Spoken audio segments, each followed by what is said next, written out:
Hello again, everybody. This is Dan Clouser, and welcome back to the Journey of My Mother's Son podcast. Today I'm joined with Alexander Inchbald, who's a climate artist and the visionary behind the masterpiece movement. He's on a profound journey to inspire creation in sync with Mother Nature. Alexander, thanks for joining me today. Dan, thank you so much for having me on your show. I'm delighted to be here. Absolutely. Looking forward to this conversation. But before we get started, just introduce yourself to the audience. Who is Alexander today? Well, I'm here. I'm in Switzerland. I'm a father. I'm a husband. I have two children. I'm an artist, and I help purposeful pioneers to bring their purpose to life through creating a masterpiece, which is, as you say, in sync with Mother Nature, in harmony with Mother Nature. And I've really spent the last 50 years exploring how creativity works. How does true creation work? And that's taken me all over the world into many, many different domains, both in science and in different wisdom cultures, into different organizations. And now here I am leading, as you just mentioned, the Masterpiece Movement, which is a series of retreats online and offline to help purposeful pioneers discover their purpose and bring it to life. I love that. I love that. And your artwork is amazing for sure. I've been able to do some research and see some of that before we started the show, and it really is some beautiful artwork. So thank you for what you're creating out there artistically. But tell me a little bit, what was the inspiration behind starting this masterpiece movement? Well, my background is in marketing and communications, and I'm British. You can probably tell that from the accent. And I grew up in the UK, and I lived there for 30 years.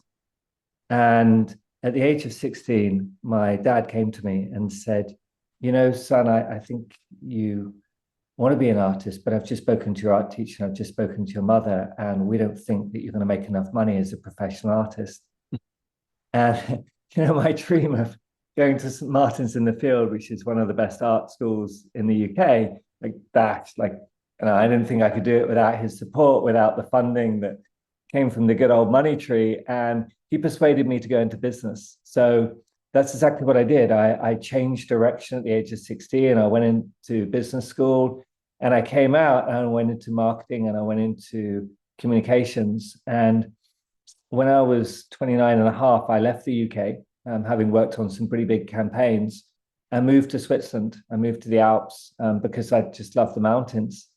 And here I got to work on some amazing projects, for organizations like the Red Cross and the United Nations and the World Health Organization and UNICEF. And what I fell in love with was the idea that we could actually use communications to influence some of the biggest challenges that humankind faces. And I got to work on all of the United Nations Sustainable Development Goals. And I thought this was it. I thought, this is it. This is what I want to do in this world. And then I got disillusioned with that and realized that actually communications isn't the tool, and these organizations aren't ready to really make that kind of leap that I was seeing through the art. So I switched direction, and I made a leap and started to work with pioneers, leaders, change makers, those of us who don't really kind of quite fit into the current system, feel that there's something more. And I realized that was what I was being called to do. And initially I started coaching one or two people, and then it kind of grew. And then it started to accelerate as I was working with some pretty big organizations. And then COVID happened, and we all got locked in. In Switzerland, we got locked in a little bit less than most people. But here we were locked in for a few weeks. And I realized that 40% of the time I was traveling around the world working with these pretty big organizations, and I wasn't going to be able to do that. So I had to change direction immediately. And what emerged was the idea of doing something online. And I reached out to a few partners and said, would you be interested in doing something together? And to my surprise, they all said yes. And that led to the first online program, which I call 21 Days to Change Your World. and 46 people signed up. And then a few weeks later, I ran a program called Six Days to Change Your Life, and 19 people signed up. And then a few weeks after that, I launched Masterpiece for the first time, and we had 10 people in that first cohort. And that was 3.5 years ago, on the 21st of June, 2020. So in the midst of COVID. So I can thank COVID for Masterpiece. I love that. And couple things I want to unpack there. I mean, number one, I think, your story is similar to mine in the sense that I think a lot of people sometimes get caught up in the fact that they're too old to make a change. That, hey, I've been down this career path, um, X amount of years old, whatever it is. Some people think that number could be 25. Some people think it's 50, whatever the case is. And it's like, I've been doing this for this long. I can't change because it's what I've been doing. My wife and I set out on this, full-time RV journey in 2020. I was 50 years old. And again, I'd been doing the same thing for the 30 years previous to that and loved what I was doing, but was, brave enough to make a change. So tell me a little bit about that, that thought process of, you know, having the guts to make that change after you were in, your own little status quo for so long. Well, we all get these nudges, don't we, at certain points in our life. And we either listen to them or we ignore them. And, I've mentioned a few. So I got a nudge from my father, age 16. I got a nudge from kind of inside myself that age 30, 29 and a half, I was on the verge of breaking down. And I was like, I'm being called to go to the Alps, to the mountains. And then I did that, 10 years here really, in Switzerland. And about the age of 40, literally a few things happened. So I met a woman, fell deeply in love with her. We got engaged, we got married, we conceived our first child the day after we got married. And 13 days before she was born, I stopped doing communications, marketing and communications, and moved into what I'm doing now, and spent the last 10 years doing that. And then literally in the last year, I've kind of reintegrated the idea of an agency. And so re-brought in the communications piece, and we can talk about that and how that works. But it's either an external push or an internal push. And Yeah. actually, I would say it's the same thing. So the external push looks like it's coming from somebody else, but it's actually being triggered by something inside us. Yeah. And a lot of the work that we do is around listening to our intuition and listening to what that external nudge is really telling us about what we need to do. And I would say that the key word here is vocation. And vocation, the origins of it come from vox, voice, or vocare, to call. And your vocation is something you're called to do. And that's an inner calling, not an outer calling. So even though it looked like it was an outer nudge, it's really an inner call to be something more, to explore something more. Yeah, I love that. And then the other shift you talked about was during COVID, which again, for myself and this podcast in particular was a shift for me because I'd been doing a different show since 2012, and the format of that show is always to do face-to-face interviews.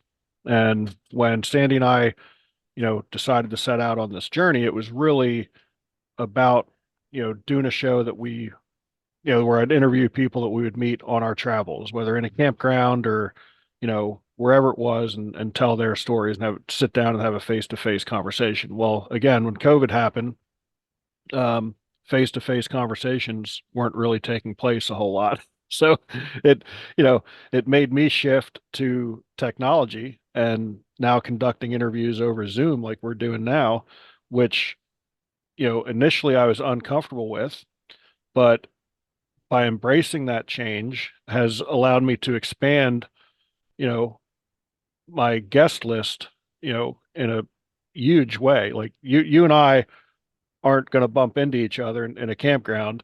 Um, so the ability to connect virtually like this is just really kind of taking the show to a different level. But I think again, you have to embrace that. You have to be willing to, again, the nudges can happen, but then you have to embrace the nudge. So did it take you some time to embrace that nudge? Or, I mean, again, this was something you wanted to do as a kid, so it was kind of coming full circle for you. So how did that internal conversation work for you when you started getting those nudges that it was time to leave the communications world? Yeah, well, I'm going to go back to 2020 again, actually, and perhaps talk a little bit about COVID and then apply it to that communications nudge. So I remember it was beginning of March 2020, and I was due to go to Japan.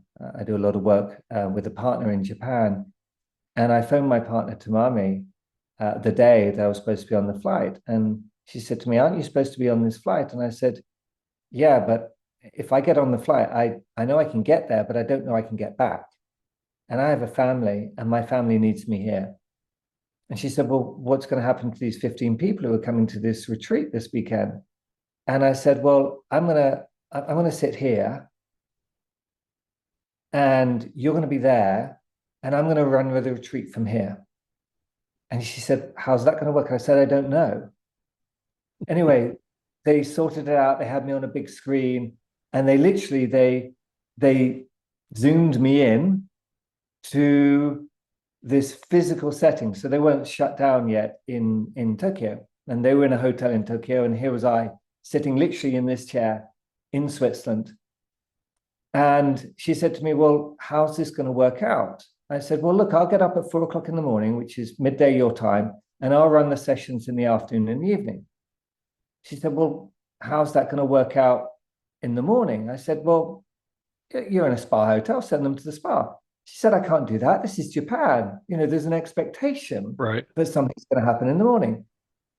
So anyway, she worked out how to do something in the morning. She brought in some other guides, some other coaches, and they did yoga sessions. They did recap sessions of some of the concepts that I'd introduced.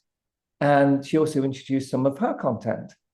And this was the first time I'd ever run a program where there'd be more than just me providing the content. And it was the most powerful program I'd ever run.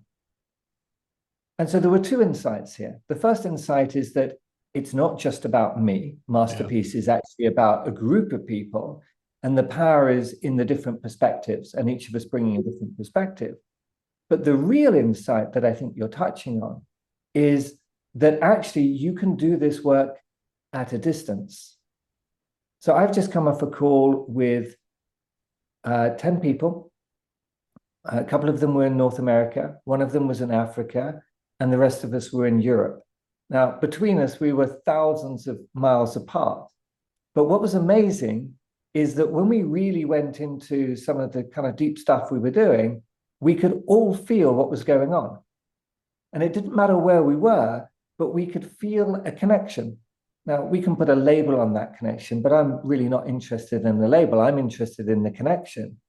And what to me is remarkable about the ability that you and I have to not meet in a camping ground is actually to feel what's going on between us in this conversation right now, and to realize that there's something greater that kind of connects us, whatever we call that, whether we look at it from a physics perspective, unified field, or we look at it from another perspective, just a connection between two people who've just met. And that to me is really what this technology is about. And people say, "Oh, I want to meet in person." Yeah, sure, we can do that. And retreats are different when we meet in person. But actually, there's something remarkable about embracing the technology, because it reveals something about human nature that isn't immediately obvious, that we're connected somehow through time and space in a different way. Yeah. I love that. I love that. And I think that's one of the things where, you know, technology oftentimes gets a bad rap and, a lot of times well deserved. But when you use it for the good, I think is when it really becomes special. And like I said, with with what I'm doing, being able to expand my guest list by having these virtual conversations, and you being able to do retreats virtually, it really does just completely expand it. And I think that's when, you know, we want to and need to embrace the good of technology. Um, so how did, you know, like let's kind of go back to your first retreat, like when the process of, coming up with that concept and then actually, you know, seeing it come together and the emotions that were involved and the work that went into that. Yeah. So the first insight was it was more than just me. And I reached out to a guy who I'd met who I had enormous respect for, a guy called Peter Koenig, who is a Brit also living in Switzerland. He actually lives in Zurich. I live down in the French part near a place called Montreux. We have a jazz festival every year. And I met Peter the year before on the Isle of Bute in Scotland. And Peter has dedicated his life really to studying our relationship to money. And he explored and developed a series of tools and ideas about how we can change our relationship to money. And I was very moved by what he talked about when I met him. And I thought, well, wouldn't it be amazing if he was involved? So I reached out to him and I said, Peter, would you like to be involved? I sent him a text message because I had his mobile phone number and he didn't respond. And I thought, oh, okay, so he's not going to respond to me. That's okay. And then 2 weeks later, he comes back to me and he says, yeah, I'm in. I'd love to do something together. So I don't know whether you can hear sounds in the background. My daughter never does this. Actually, it's my son. They never do this. But he's just come in to steal a piece of paper. They never do this. It's He knows okay. I'm on a podcast, right? But he's literally just come in to steal a piece of paper. Now, why has he stolen a piece of paper? He's stolen a piece of paper because I have the paper in my room, right? Because the printer's in my room. Why has he done it? Because he wants to go and create something. So here we are talking about the act of creating a program, and my son has just walked in to steal a piece of paper to go out and create something. I thought I my love it. daughter, because normally it's my daughter who does this, right? The joy of doing a podcast at home. He's 8, right? So I he's love just it. sneaked, stolen the paper, walked out again. And I guess that's how it works, right? So what's that process? The process is, what are you called to do? Deep down, you know what you're called to do. And then I meditate. But you know, you don't have to meditate to come up with ideas. The real question to ask is, when do your best ideas come to you? And I've asked this question of thousands, probably now, of people all around the world. And you know what? I've never heard the answer when I'm sitting at my desk. Yeah. The answers I get are when I'm running, when I'm walking, when I'm in nature, when I'm talking, when I'm in the gym, when I'm on the toilet, when I'm in the shower, when I'm on a plane, when I'm on a train, when I'm gardening, when I'm cooking, when I'm cleaning. Like all of these things where our mind is occupied. So the process for me of creating any program, is the process of getting out of my mind and into my body in order to hear what it is that I'm called to create. And that process, I've then seen, we've basically modeled the masterpiece series of retreats around that insight, so that really what we're trying to do is help people to go beyond the things that would normally stop them from listening to their intuition. And one of those is our relationship to money, because we often say, well, I'll do it when I make enough money. Right. And what I then identified was other things that stop us from listening to our intuition, from listening to that calling. Yeah. I love that. And, I love what you talked about when, you know, when people get their inspiration. Because again, for me, it's definitely, in nature on a trail or, perhaps, on a drive, which obviously I get to do a lot of. Um, so it is interesting to kind of put that in a package as to, how and when that creativity, comes to you. So, a lot of your retreats are, creativity tied to climate and nature. Explain a little bit more about that if you would. Yeah, I'm going to take you to Provence, as you're traveling around North America, and we're talking about going around the world. So Provence in southern France, there, Provence is well known for sunflowers, and Vincent van Gogh painted the sunflowers. Well, I went down there and I was painting lavender fields. So, beautiful rows of lavender. And if you can just imagine, it's summer and the bees are flying around and all the flowers are in bloom.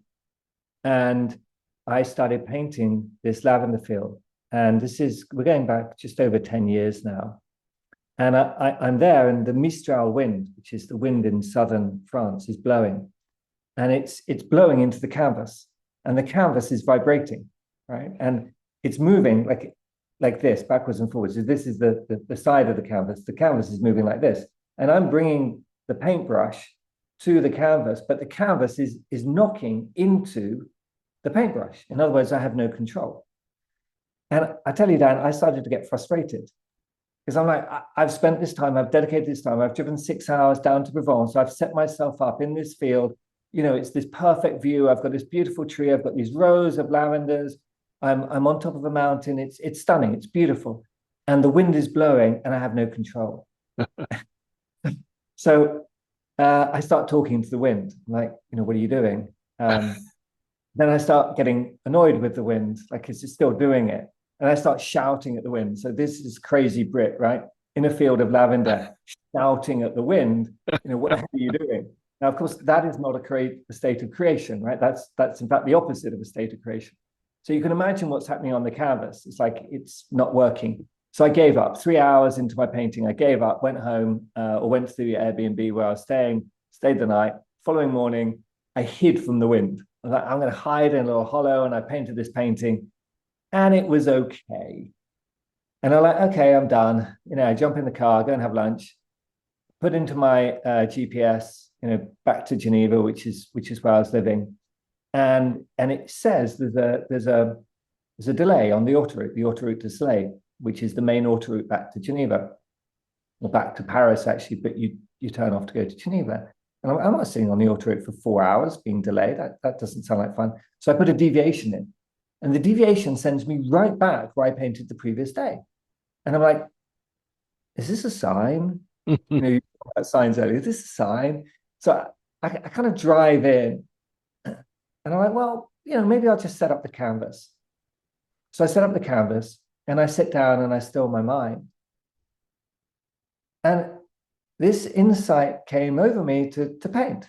So I get up, but not to paint the way I'd done the day before. So the day before, I was picking up my paintbrush and I was trying to paint a moving canvas. This day, what I did is I picked up a sponge. Those sponges you get in the ocean, those organic sponges, right? Yeah. Don't even ask me why I had the sponge there. It was just listening to an instinct and intuition. And I put loads of paint on the palette, and I dipped the sponge into lots of different colors at the same time. And I then grabbed the sides of the canvas and took this sponge, and it was as though the wind was flowing through me, if that makes sense. And I followed the line of the wind. So what I observed in that moment is there was only one thing that had been resisting the wind. Like the canvas was blowing in the wind. The easel was moving in the wind. The tree was blowing in the wind. The lavender field was blowing in the wind. Even the car was rocking in the wind. But the only thing that was trying to resist the wind was some dumb Brit standing there with a palette in his hand in front of the canvas. And I'm like, why don't I just flow with the wind? And this was a revelation, a total revelation. And for the next 10 minutes, I was in what we call a state of flow, right? This psychologist, Mihaly, unpronounceable second name, start with a C. I was in a state of flow, right? And the whole painting transforms. And it becomes the best painting that I've ever painted. Now, it took me years to really understand the insight, but the insight was really the same as Carl Jung's. So Carl Jung said, whatever we resist persists and grows. Now, if you spin that the opposite way around and you say, whatever we resist, we embrace, actually, it ends up partnering with us. It sounds strange, but this was my experience, that the wind was actually guiding me to paint in an entirely different way. And what I then started to see again and again and again, painting in blizzards, painting in gale force winds, painting in freezing fog, painting in, when the mountain disappeared, is every time I stopped resisting the change in the climate stopped resisting me. And then I realized that actually in that state, that was a natural state. And everything flowed in that state. Now, I thought that I had to get into that state. But over time, the more that I stopped resisting the changes in the climate, the more I realized this was actually our natural state. And the only thing that was taking us out of this natural state was our mind. So the only thing that was resisting the wind was the dumb Brit. What was the part of the dumb Brit that was resisting? It was the mind. Now, the mind isn't wrong, but the mind is the only thing that I've observed in the whole of the universe that can separate us from our true nature. Everything else in nature, I mean, you walk on trails, right? Everything else flows. Yeah. Everything in nature flows. And so what I'd begun to understand was if I stopped resisting that natural flow, I would be in that natural flow. And this was the insight that then, as I studied the masters, I realized that every single master had come to the same conclusion, that actually that is our natural state. And our natural state is a state where creativity flows through us, as us. And in fact, the canvas isn't just a physical thing that you put up in front of you.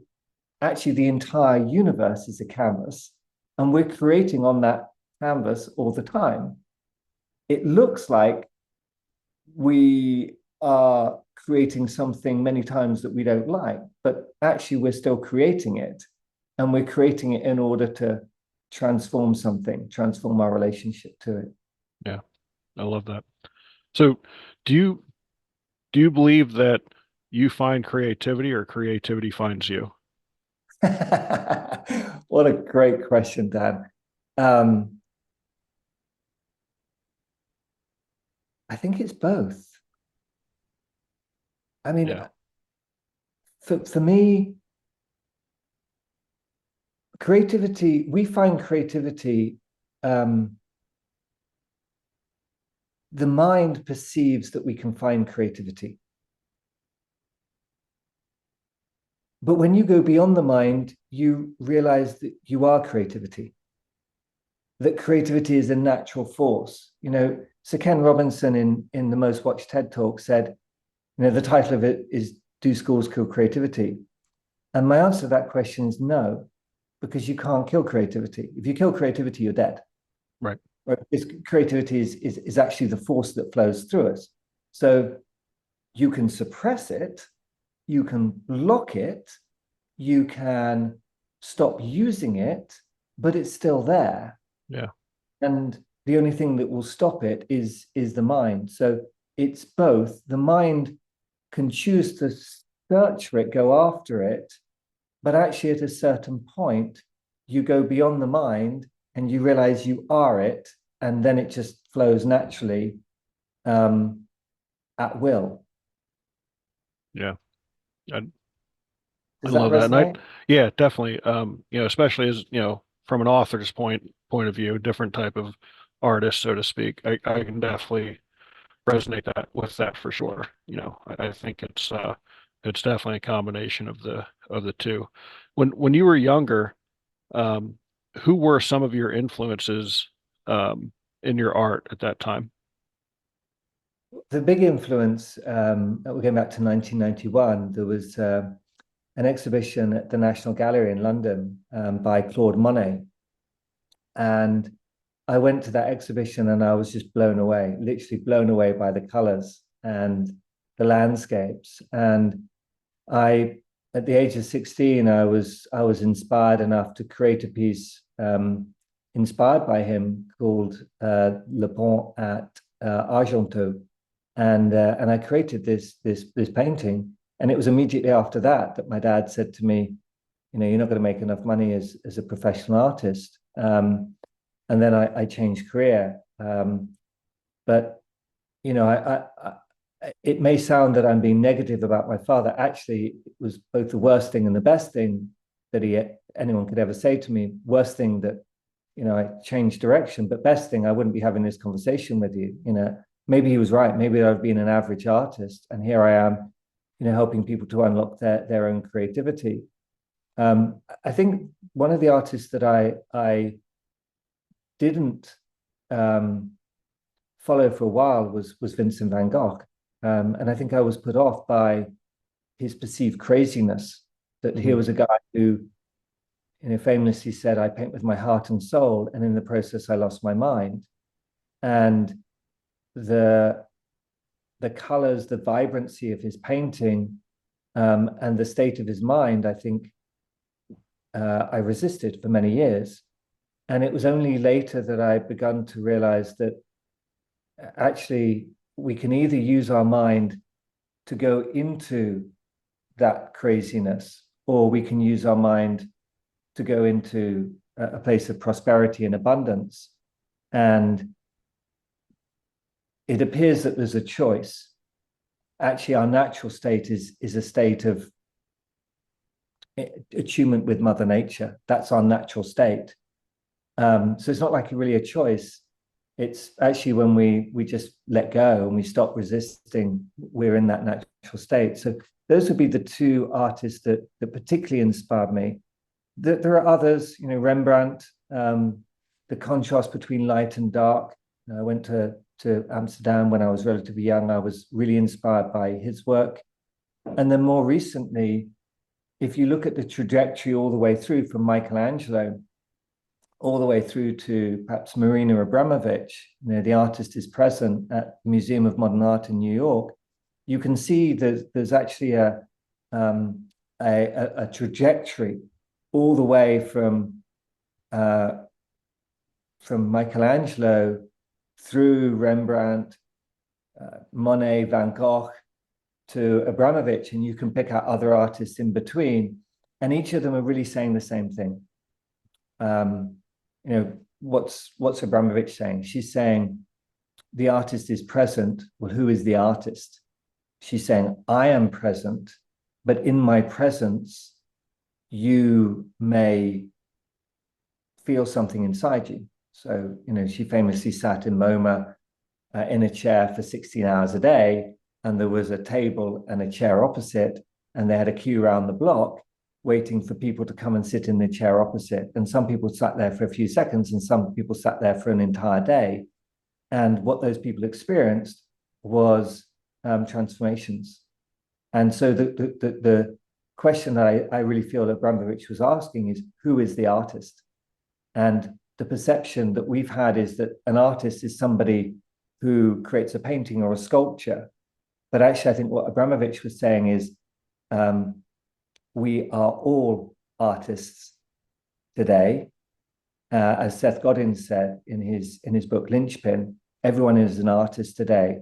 And if you go all the way back to Michelangelo, who's really saying the same thing. So he was, you know, David, as in David and Goliath, his first sculpture, his first masterpiece, had oversized hands and oversized feet. And what that was a symbol of was the symbol of a god. And then if you look at, you know, his famous piece, most famous piece, the Sistine Chapel, you know, which is God in the clouds and Adam lying and these two fingers approaching each other. And it was inspired by Genesis chapter 1, verse 7, God creates man in his image. But most recently, we've discovered that actually the shape of the cloud around this godlike figure, this man with this big beard, is actually in the shape of a human brain. And we know that Michelangelo dissected the human body from the age of 18. We know he dissected the human brain. We know he knew what the human brain looked like. We know that's how he was able to paint all these pictures. of perfect muscles and perfect anatomy. Right. And here he's painting this shape of the human brain.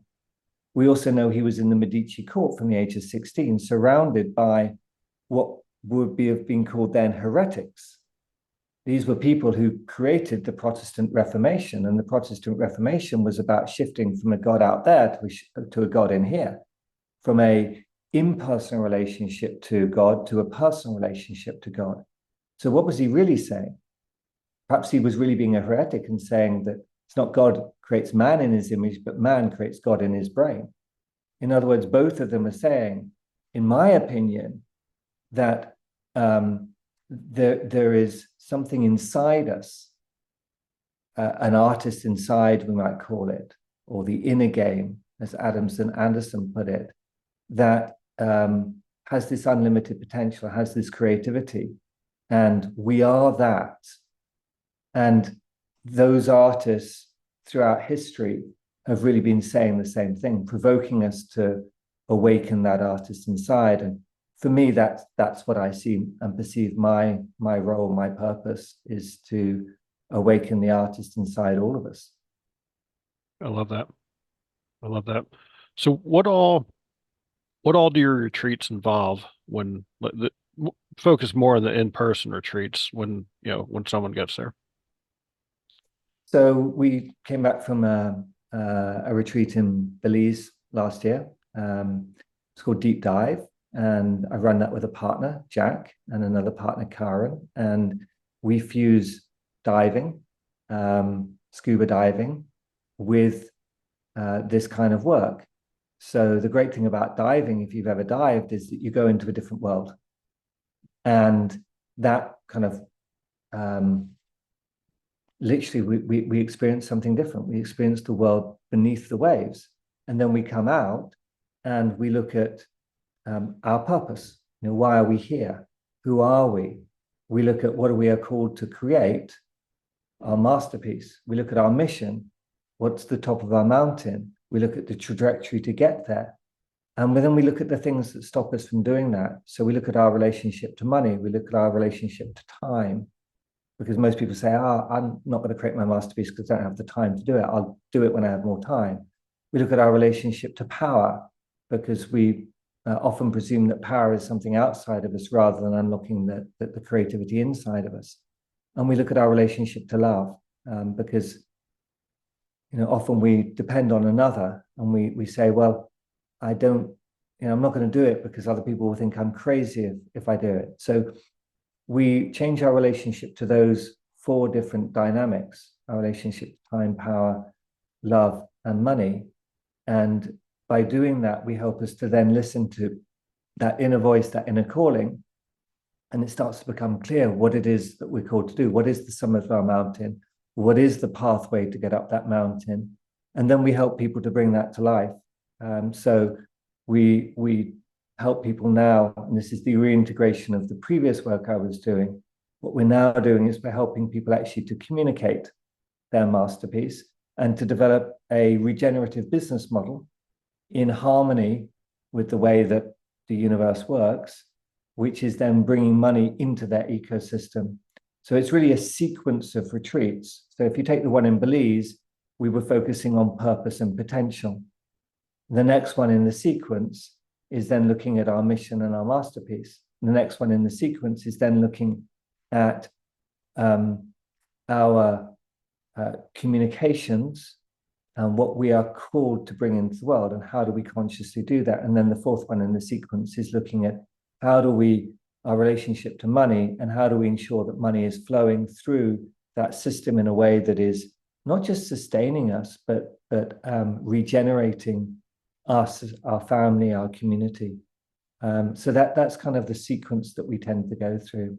And we do that through multiple different tools in different countries around the world. I love it. I love it. Alexander, we talked about a bunch of different things. Is there anything that we missed that you think would be valuable to the listeners before we start to wrap things up?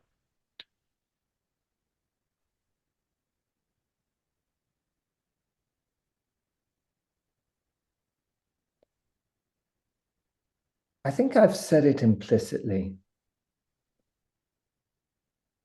And yet, I think it's perhaps important to bring it out explicitly that you may be sitting here kind of curious, observing, and trying to make your own mind up about me and what I'm talking about. And many of us observe. We sit in the stadium and we observe, and we watch sports matches and we cheer on our team and we cheer on our heroes on the field, and we all have our favorite sports person. And getting onto the pitch is hard because it takes incredible courage to get onto the pitch and actually start playing the game. And yet all of us can do that. All of us can get out of the stand and onto the pitch. And here are you.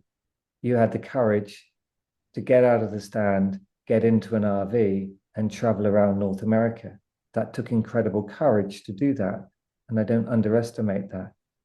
It does take incredible courage to listen to these pivotal moments in our life because we can observe them, we can see them, and we can hear this inner voice inside us. And it's always there. And it's always saying, what if? Maybe this is the moment. There is a greater potential inside you. And one of the themes that came up in Belize was pretty deep. And it's actually the fear which lies beneath all fears. And that's the fear of death. And death, we're not actually afraid of death itself, because the moment you die, well, you can't be afraid of death. So we're not actually afraid of death itself. We're afraid of not having fulfilled our potential before we die, not having realized our purpose, because there's only one time we're going to experience this lifetime, and there's only one purpose for this life. So what if we don't fulfill that potential? And Steve Jobs famously said, knowing that I could die leads me to focus every single day on that which matters most. So my invitation really is not just to observe this conversation, not just to sit in the stands, not just to nod or to try and work out, do you trust me and what I'm saying? But the real invitation is to ask yourself, are you out of the stand? Are you on the pitch? Are you playing the next play? And if you are, what does it look like to throw that ball? What does that next brushstroke look like?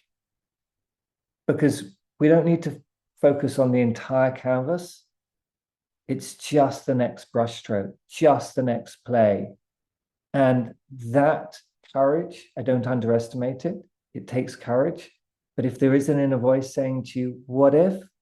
My invitation is to listen to that inner voice and to act on that inner voice and to have the courage, even if it's scary, even if it makes you feel vulnerable, just to do something. And I'm not saying you have to do it with me. I'm just saying, do something.